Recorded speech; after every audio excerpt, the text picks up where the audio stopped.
I want to talk a little about facts and truth. This has always been a very important topic throughout history, I think, of the world, but it is much more relevant in the age of digital communication. So to have this conversation, we have to assume something, like a scenario of we have verifiable blockchain-y quantum communication security on our data. Okay, so in this scenario, this means that any study that you look up on the internet from a science source is the actual undoctored document. Okay, so that's the assumption we're going to go on. And then we're also going to understand that this is apart from the intent or funding or whatever of the document. We're just saying that you go to, a Google Scholar, there's a study. The study is real in the sense that it was undoctored and it is available on that website. So to help define our terms, we're going to talk about facts first. In this instance, facts are the ultimate bedrock of reality.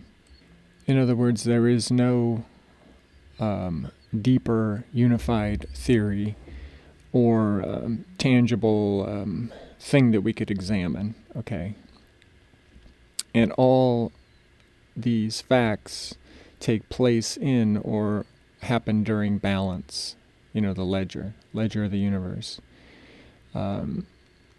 It is interpretable, it's reachable directly or indirectly through simulations or sensors or however we could access it. And a simulation, as long as the simulation is actually factual and a reflection of the facts. So then we have a tier of facts, right? So level 1, L1 facts, would be a direct mirroring of reality as it is. It would be fully comprehensible by the entity observing it, like a human or an animal. And it would be completely understood by that observer. Level 2 facts, L2 facts, would be fuzzy data about the actual facts, about reality, not fully comprehensible by the entity observing, and partially grokked, as they say. Level 3 facts, L3 facts, would be fuzzy data about reality, not fully comprehensible by the entity, yet understandable enough to be used in tech, etc., and manifested in Newtonia. So partially grokked, but we can use it even though we don't fully understand it. So truth would be the conclusion a sentient being comes to after exposure to level 1, level 2, level 3 facts. It would be observed by one mind that could be on a spectrum of IQ and consciousness and understanding. The other, the next level of truth would be the conclusion a sentient being comes to after exposure to second-hand L1, L2, L3 facts. And that could be one mind or many minds, all on a spectrum of IQ and consciousness.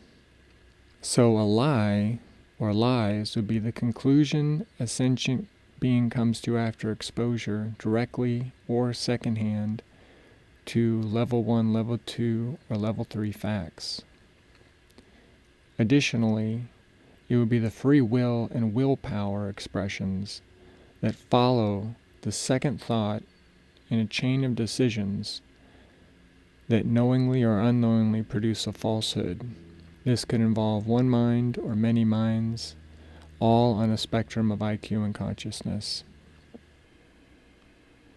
So now that we have the what of what we're talking about in those definitions, we can discuss how this might be relevant to you and the rest of the world. So,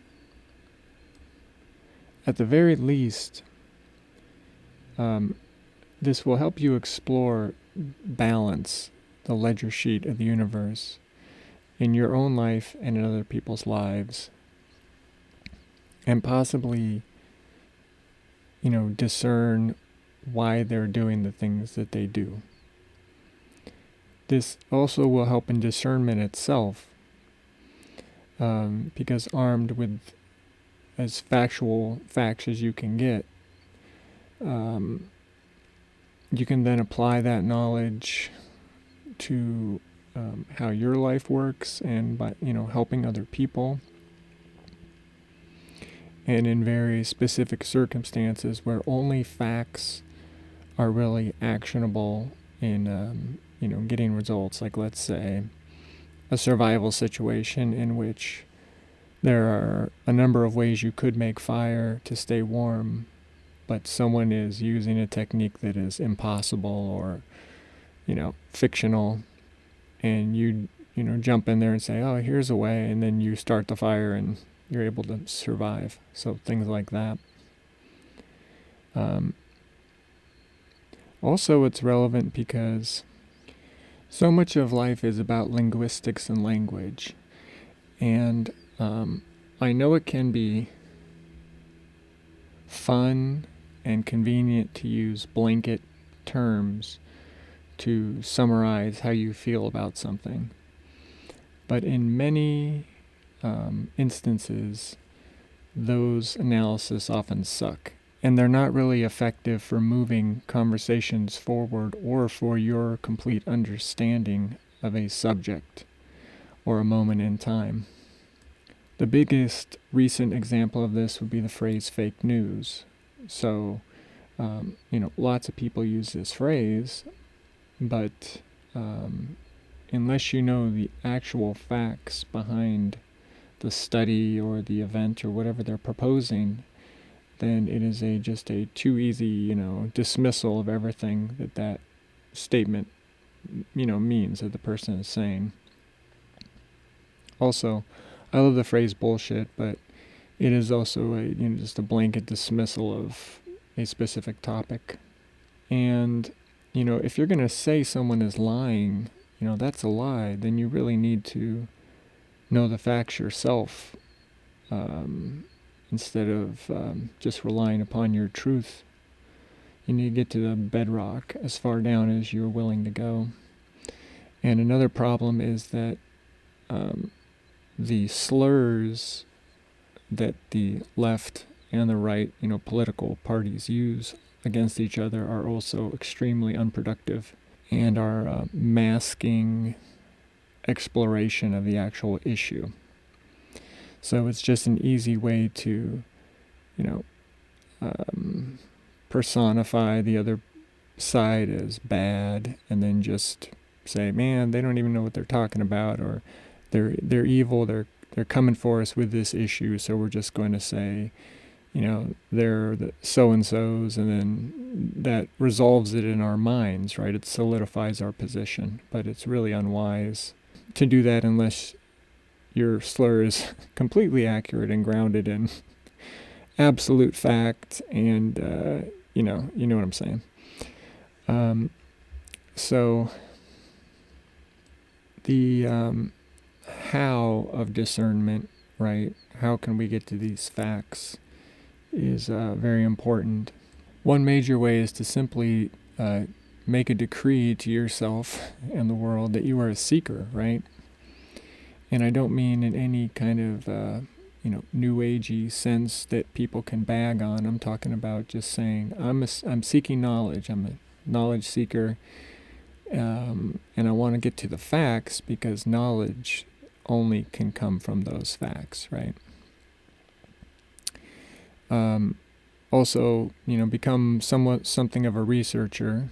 So try to get to the facts, the studies, the actual places or events, the data, eyewitnesses that, were actually there.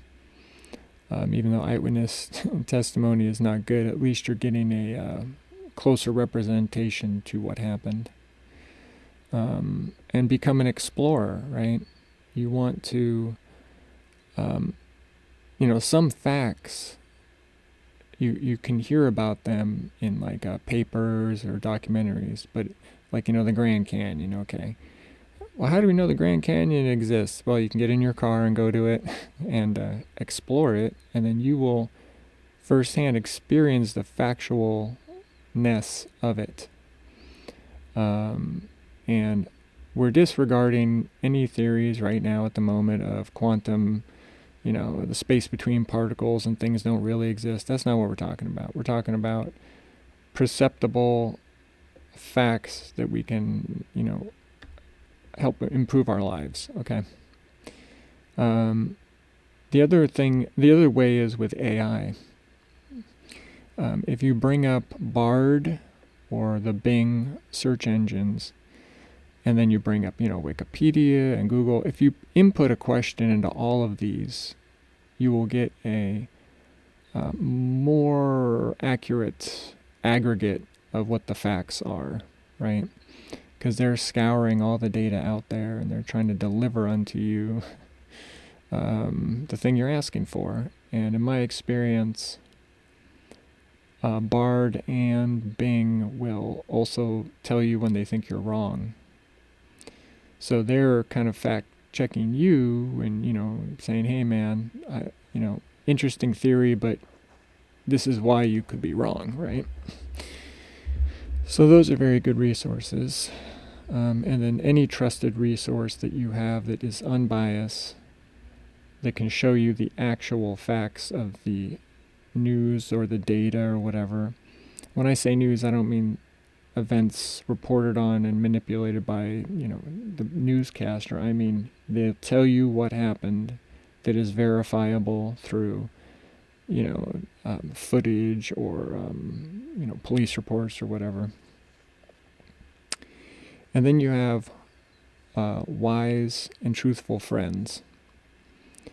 And in this instance, I'm talking about people that always try to tell you the truth, and they're also wise enough to know that if they lie to you to try to guide you towards something they think is better for you, it's not truthful and therefore unwise. So even if they could push you in a specific direction with an untruth, they're not going to do it because they see the inherent flaw in that approach, and they know it would be on the spectrum of evil. It would kind of be evil, right?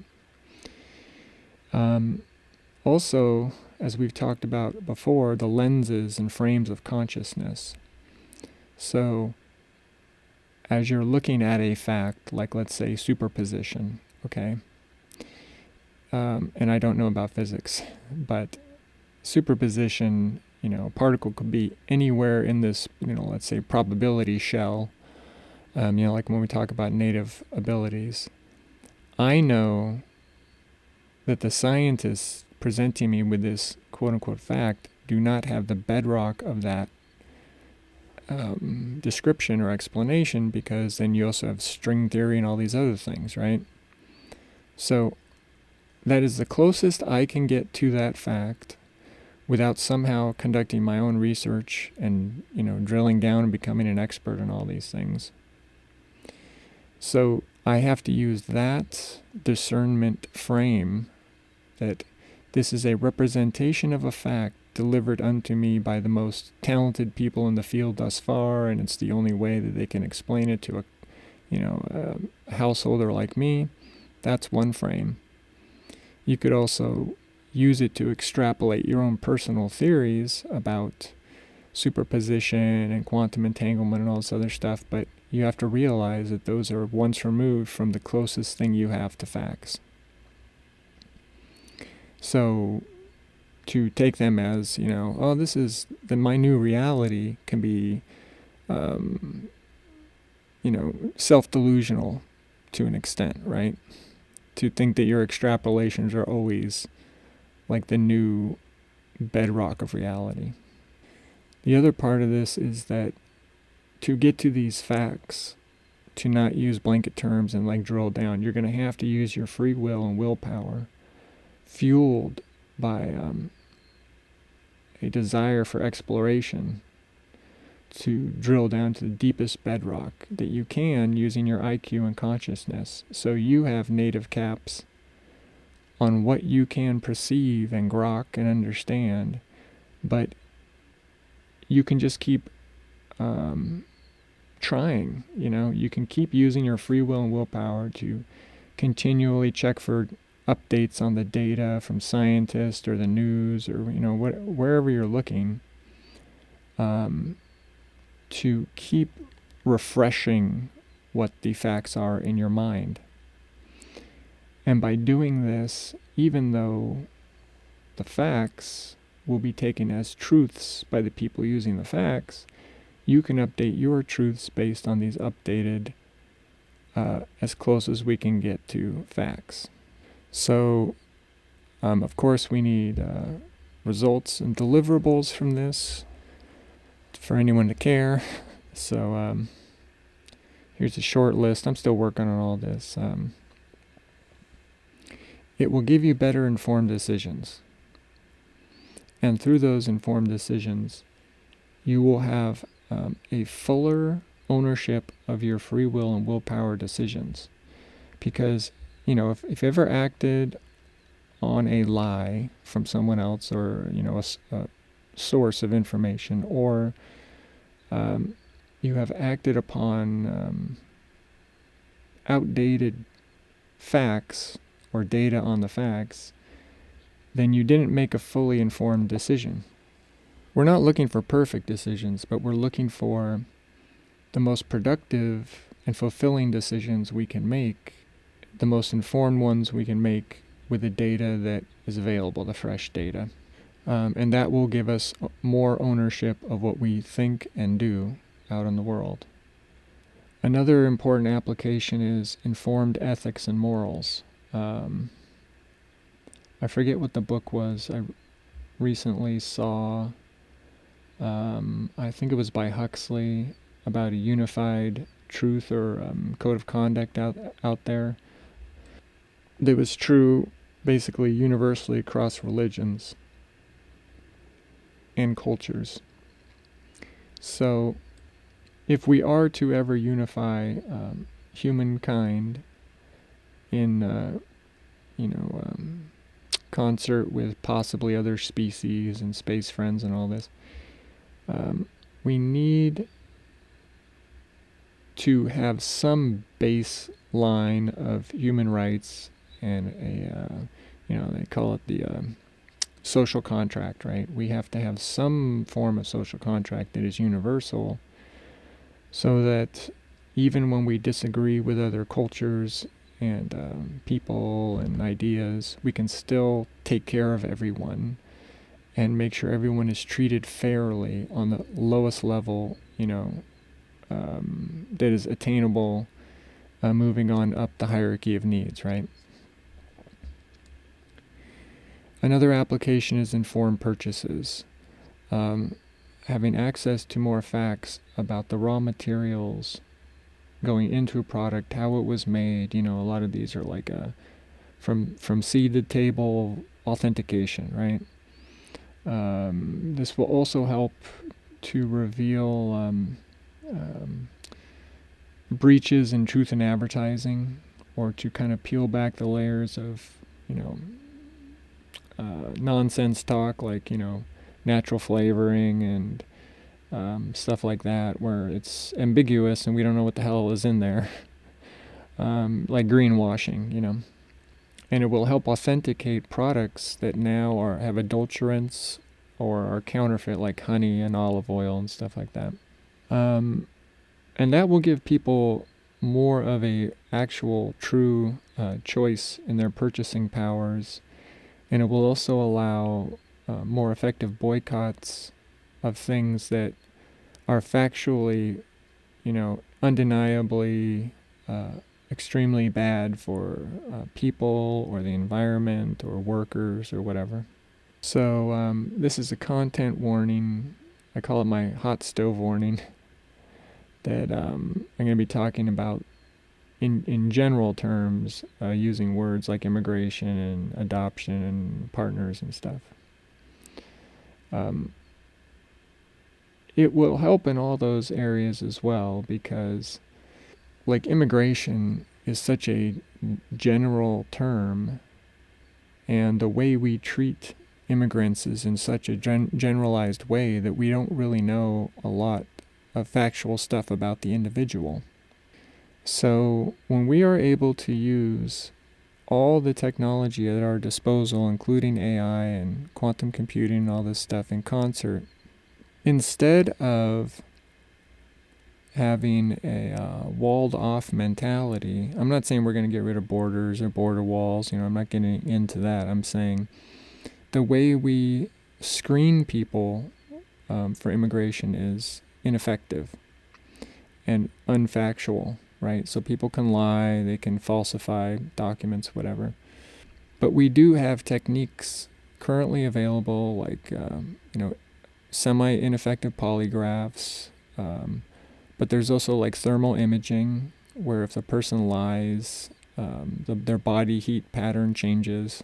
And there's body language in general. All of this could be plugged into algorithms and automated, supervised automated AI interviews. Okay, so the person wants to come to America. They sit in a nice comfy office and casually talk to an AI and its supervisor using all these sensors and spectrums of light and data and electricity, all the things we need to, it's not going to be perfect, but you would weed out a lot of people, because, the ability to lie or deceive is separate from the things that could be detected in other ways, right? So we can detect that people are psychopaths. We can do a CAT scan and so maybe don't let psychopaths in. You can go in deep into this as you want, but just asking general questions of, do you plan to do any harm in this country? Are you affiliated with XYZ? And using the thermal imaging, using the AI, using voice pattern recognition, all these things, we could effectively screen out the majority of bad actors. That's what I'm trying to get at. And then let in the people that really want to be here and work and, live a better life or just make money. So that's one way.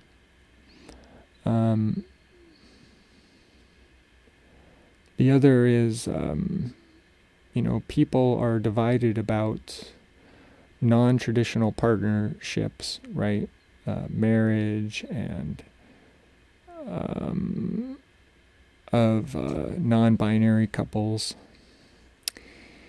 And I think a lot of those facts are missing from the conversation.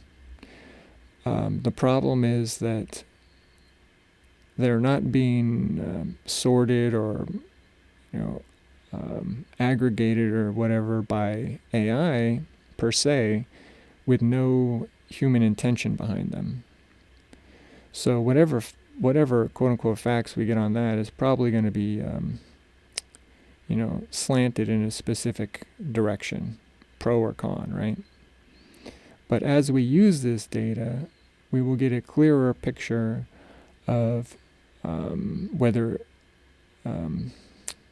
objections are sound or not. We'll get the reality behind people's fears about non-traditional, marriages and parents and adoptions and things like that, because that is too much of a controversial subject. It's too heated, and it's tied into too many other things, like religion, that are not based on facts, right? They're based on beliefs and truths. So in that instance, we can only use the facts that are available through data, surveys and police reports and stuff like that. And the AI could do all this. It could sort all that out, compare it to, cisgendered and heteronormal couples, and give us a breakdown of what's actually going on, and kind of abate some of the fears in society. And then, of course, that extends to adoption. But it would also help with a lot of... it would basically give people more informed interpersonal interactions.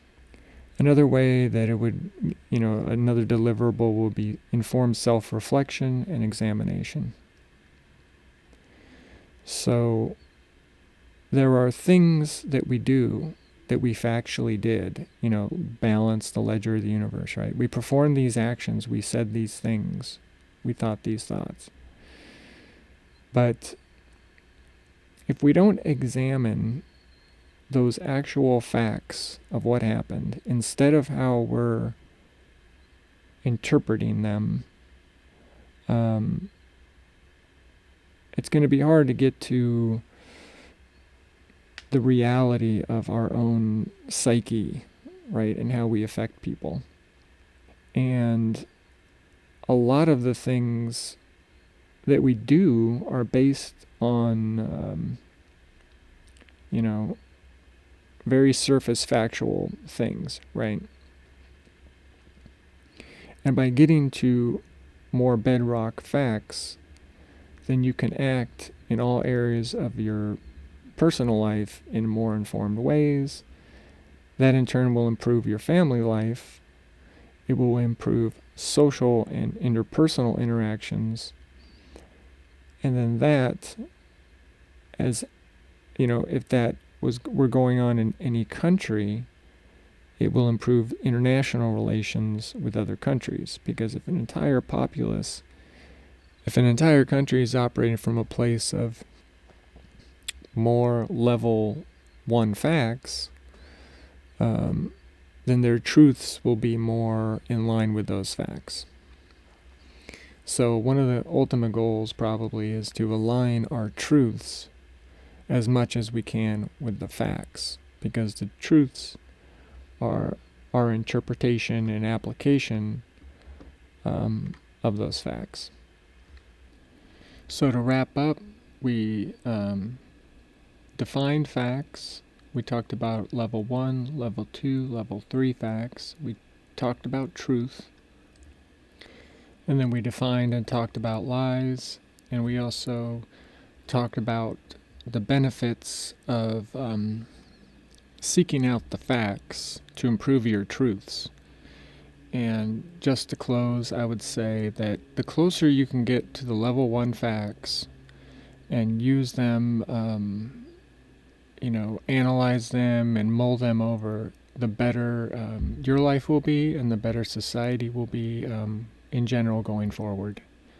So have a great day, and talk to you next time.